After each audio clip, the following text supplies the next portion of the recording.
Selamat pagi, siang, ataupun malam Ibu. Perkenalkan saya Esther Gia dengan NIM 68202078. Pada saat ini saya akan mempresentasikan tentang proyek akhir dari tugas kami dengan judul Perancangan Sistem Pengecekan Proposal dan Laporan Pertanggungjawaban di LKF FTI berbasis web. Yang menjadi latar belakang kami dalam pembuatan sistem ini yaitu untuk saat ini pengecekan proposal ataupun LPJ di LKF FTI sendiri itu dilakukan melalui email dan WhatsApp.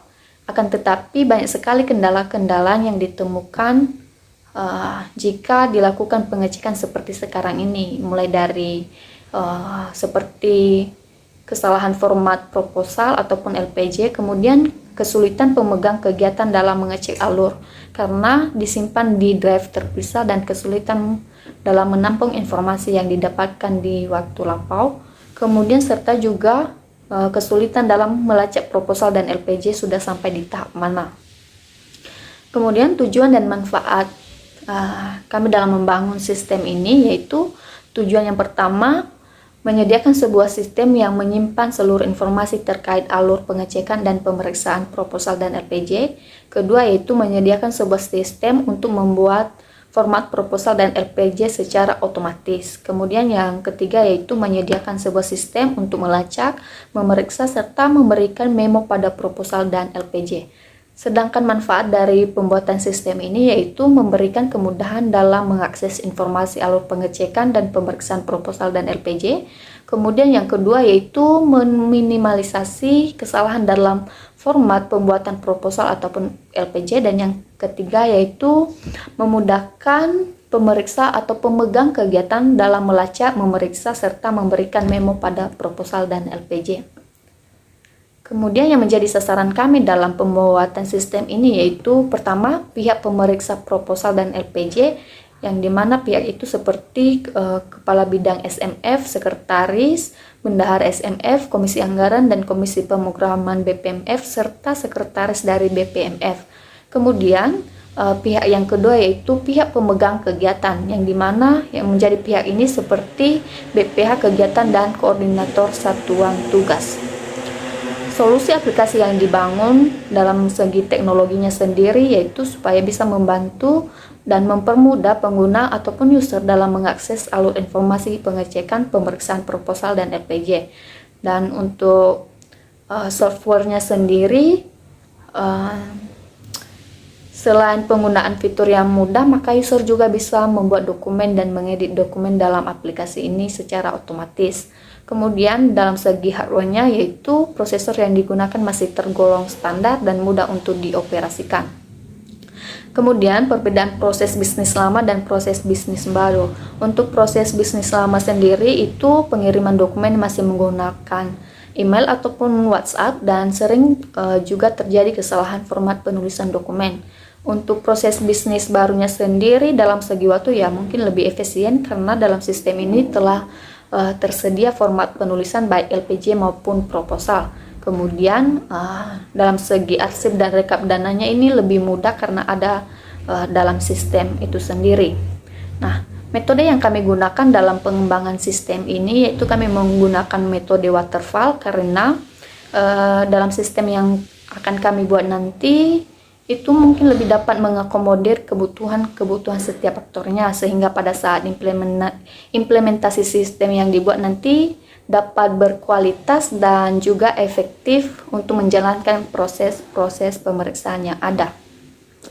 Adapun tahap riset yang kami lakukan dalam mengembangkan sistem ataupun membangun sistem ini yaitu pertama dulu kami menentukan lokasi observasi kami dan yang menjadi tempat studi case kami yaitu di LKF FTI UKSW. Kemudian setelah itu kami melakukan metode pengumpulan data dengan cara kami menggunakan metode wawancara, dan sebelum kami melakukan wawancara kami menyusun daftar pertanyaan terlebih dahulu. Setelah itu kami menentukan siapa yang menjadi narasumber kami, dan yang menjadi narasumber kami dalam pembuatan sistem ini yaitu pertama yaitu Ketua Senat Mahasiswa Fakultas dan juga fungsionaris dari Senat Mahasiswa Fakultas di FTI. Dan setelah itu setelah kami dapat hasil ataupun jawaban dari narasumber kami melakukan analisis terhadap hasil jawaban yang telah kami terima, dan itu yang akan menjadi landasan kami dalam membangun sebuah sistem ini nanti. Kemudian adapun pembagian tugas dalam penyusunan laporan ini, yaitu saya sendiri pembagian tugasnya ini dilakukan oleh ketua kelompok atau project lead-nya, dan saya sendiri mendapat bagian, yaitu yang pertama pembuatan proses bisnis lama, kemudian pembuatan arsitektur informasi, kemudian menyusun daftar pertanyaan, kemudian membantu dalam pembuatan transkrip hasil wawancara, dan kemudian membuat saran dan daftar pustaka. Kemudian adapun use case diagram dalam sistem ini, yaitu yang menjadi user ataupun aktornya, yaitu yang pihak pertama yaitu pemegang kegiatan, dan pihak kedua yaitu pemeriksa, yang dimana pemegang kegiatan ini bisa mengelola pembuatan dokumen, dan yang menjadi luarannya itu yaitu bisa membuat dokumen, bisa menyunting dokumen, serta menghapus dokumen. Kemudian pemegang kegiatan ini juga bisa melakukan pengelolaan pengiriman dokumen, yaitu dia bisa mengirim dokumen ataupun dia bisa mengirim revisi dari dokumen. Selanjutnya, pemegang kegiatan juga bisa melacak dokumen serta menampilkan alur pemeriksaan. Kemudian dari pihak pemeriksa sendiri, pihak pemeriksa bisa melakukan pengelolaan pemeriksaan dokumen, yang dimana jika dia menyetujui dokumen tersebut, maka dia akan mengirim memo fix ke tahap selanjutnya. Tetapi jika dia menolak dokumen itu, maka dia mengoreksi serta mengembalikan proposal tersebut ke tahap sebelumnya. Kemudian arsitektur informasi dari sistem yang kami bangun ini akan memberikan arahan dan patokan dalam segi interface, interaksi visual, dan maksud dari informasi itu sendiri. Nah, di gambar ini merupakan arsitektur informasi yang ada pada sistem informasi LKF yang akan kami bangun, di mana sistem ini nanti ada menu home-nya sendiri, di mana dalam menu home ini terdapat pembuatan, pengiriman, pemeriksaan, pelacakan dokumen, serta pemeriksaan alur dari dokumen tersebut. Kemudian selanjutnya yaitu desain basis data. Dalam desain basis data ini sendiri kami mempunyai 8 entitas, yang dimana setiap entitas ini mempunyai relasi antara tabel yang satu dengan tabel yang lain, di mana tabel pemeriksa ke tabel pemeriksaan ini memiliki relasi one to many dengan foreign key-nya yaitu ID pemeriksa. Kemudian dari tabel pemeriksaan ke tabel proposal memiliki relasi one to many dengan foreign key-nya yaitu ID pemeriksa. Kemudian dari tabel proposal ke tabel lampiran penganggaran, dia mempunyai relasi one to one dengan foreign key-nya yaitu ID proposal, dan dari tabel proposal ke lampiran pengorganisasian, dan dari tabel juga proposal ke tabel detail strategi pelaksanaan, dia mempunyai relasi one to one dengan foreign key-nya masing-masing yaitu ID proposal. Kemudian dari tabel lampiran penganggaran ke detail pengeluaran sendiri mempunyai relasi one to many dengan foreign key-nya yaitu ID pengeluaran. Kemudian dari tabel LPJ ke lampiran dokumentasi memiliki relasi one to many dengan foreign key-nya yaitu ID LPJ. Kemudian dari tabel LPJ ke lampiran pengorganisasian dan realisasi anggaran, dia mempunyai relasi masing-masing memiliki relasi one to one dengan foreign key masing-masing juga ID LPJ.